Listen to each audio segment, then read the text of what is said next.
Hello friends, welcome back to my channel. तो मेरे channel पर आपको गवर्नमेंट रिक्रूटमेंट नोटिफिकेशंस के बारे में सारी जानकारी मिलेगी। आज के वीडियो में इंडियन पोस्ट ने ग्रामीण डाक सेवक्स की वैकेंसीज निकाली हैं और वैकेंसीज भी 28,000 से ज़्यादा की वैकेंसीज निकाली गई हैं। तो ग्रामीण डाक सेवक्स में branch post master, assistant branch post master और डाक सेवक की पोस्ट शामिल रहती हैं, जिसकी सैलरी लगभग 30,000 के आसपास रहेगी। तो अगर आप 10th पास हो तो आप इन वैकेंसीज़ के लिए अप्लाई कर सकते हो। तो आइए इस वीडियो में इस रिक्रूटमेंट नोटिफिकेशन के बारे में जानते हैं, जिसमें 28,740 टोटल वैकेंसीज़ निकाली गई हैं। तो बहुत ज़्यादा वैकेंसीज़ है। एलिजिबिलिटी भी केवल 10th पास है। शुरू करने से पहले अगर आपने चैनल को सब्सक्राइब नहीं किया है तो चैनल को सब्सक्राइब कर लीजिएगा और इस वीडियो को लाइक, शेयर और कमेंट ज़रूर करिएगा। आइए इस नोटिफिकेशन के बारे में जानते हैं।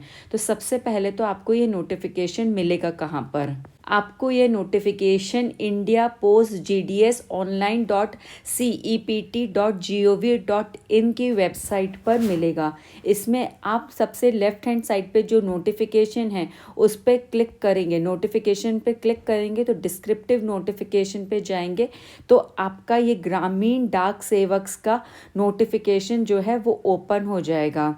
तो government of India department of post का ये नोटिफिकेशन नंबर 17-37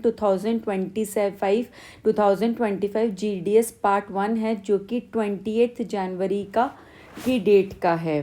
तो ग्रामीण डाक सेवक ऑनलाइन एंगेजमेंट शेड्यूल 1 जनवरी 2026 यह नोटिफिकेशन है।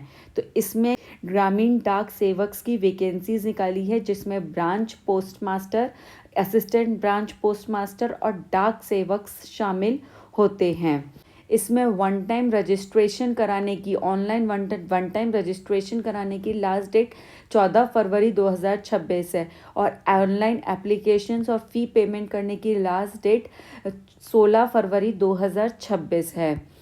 इसके अलावा आप इसमें केवल एक ही बार रजिस्ट्रेशन करा सकते हैं।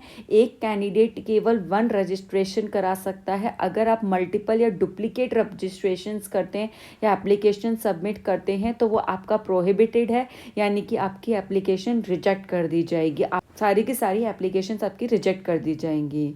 इसके अलावा आपको एप्लीकेशन के साथ में कोई भी डॉक्यूमेंट अटैच या अपलोड नहीं करना है, लेकिन आपको अपनी रीसेंट फोटोग्राफ और सिग्नेचर को ज़रूर अपलोड करना है। तो डॉक्यूमेंट में केवल आपका फोटोग्राफ और सिग्नेचर ही अभी अपलोड करना है। इसके अलावा अनेक्सर 2 में डिटेल्स में इंस्ट्रक्शंस दिए गए हैं कि किस तरीके से आपको रजिस्ट्रेशन करना है और सबमिशन करना है।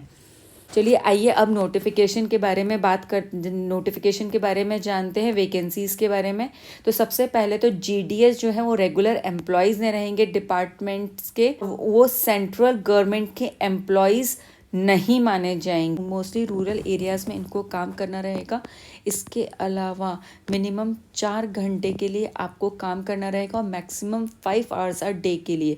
तो इसके मतलब आपका 4 से 5 घंटे के लिए आपका वर्किंग आवर्स रहेंगे एक दिन में। इसके अलावा आपकी एज 65 साल से ज़्यादा की नहीं होनी चाहिए।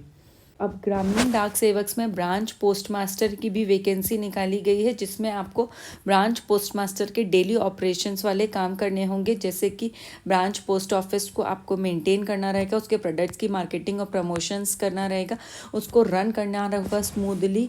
और इसके अलावा आपको अकोमोडेशन ढूंढनी पड़ेगी ब्रांच पोस्ट ऑफिस के लिए। आपको ये सब काम इसमें करने होंगे। इसके अलावा असिस्टेंट ब्रांच पोस्ट मास्टर की भी वैकेंसीज निकाली हैं, जो स्टैम्प्स और स्टेशनरीज वगैरह को सेल करेंगे। इसके अलावा बीपीएम को हेल्प करेंगे, मार्केटिंग प्रमोशंस करेंगे और इनको रहना भी पोस्ट ऑफिस के ज्यूरिस्डिक्शन के अंदर ही रहना पड़ेगा। थर्ड, डाक सेवक्स की वैकेंसीज निकाली गई हैं, जिनको भी स्टैम्प्स, स्टेशनरीज वगैरह बेचनी होंगी, मेल्स वगैरह का ध्यान में रखना होगा। तो ये इस तरीके के इनके सर्विसेज जॉब प्रोफाइल्स रहेंगे। अब बात करते हैं सैलरी की। तो सैलरी में ब्रांच पोस्ट मास्टर की सैलरी 12,000 से 29,380 रुपये के बीच में रहेगी।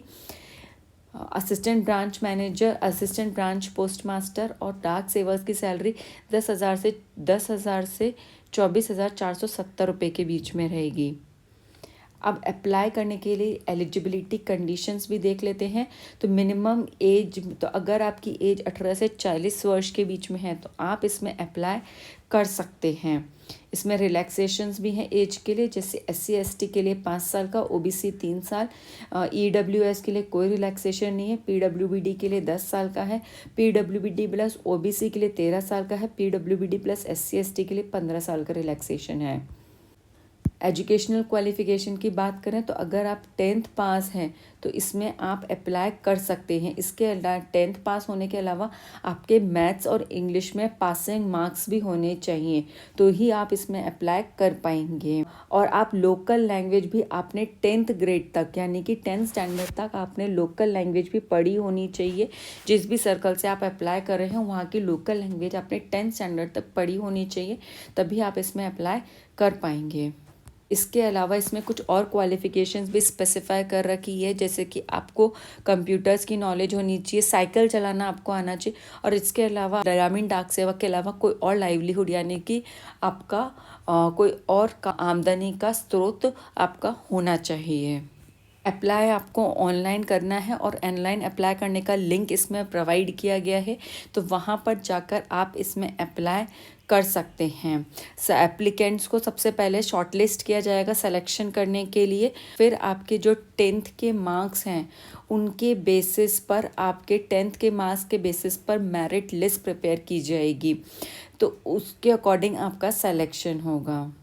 तो जैसे इसमें ग्रेड्स दे रखे हैं उसके अकॉर्डिंग आपका मार्क्स कैलकुलेट किए जाएंगे। तो इस तरीके से आप इंडिया पोस्ट के ग्रामीण डाक सेवक, जिसमें branch post master, assistant branch post master और ग्रामीण डाक सेवक्स की वैकेंसीज इंक्लूडेड हैं, उसके लिए आप अप्लाई कर सकते हो। बहुत सारी वैकेंसीज निकली हैं। अगर आप ग्रामीण क्षेत्र में रहते हो और आपकी आमदनी का एक और स्रोत है और आप 10th पास हो, वहाँ के लोकल एरिया को जानते हो, तो आप इसमें ज़रूर अप्लाई कर सकते हो, क्योंकि यह आपके लिए एक और आमदनी का स्रोत बनकर आएगा और आपके लिए इसमें काफ़ी फ़ायदा भी हो सकता है। चलिए मिलते हैं नेक्स्ट वीडियो में एक और रिक्रूटमेंट नोटिफिकेशन के बारे में बात करते हुए। तब तक के लिए बाय बाय।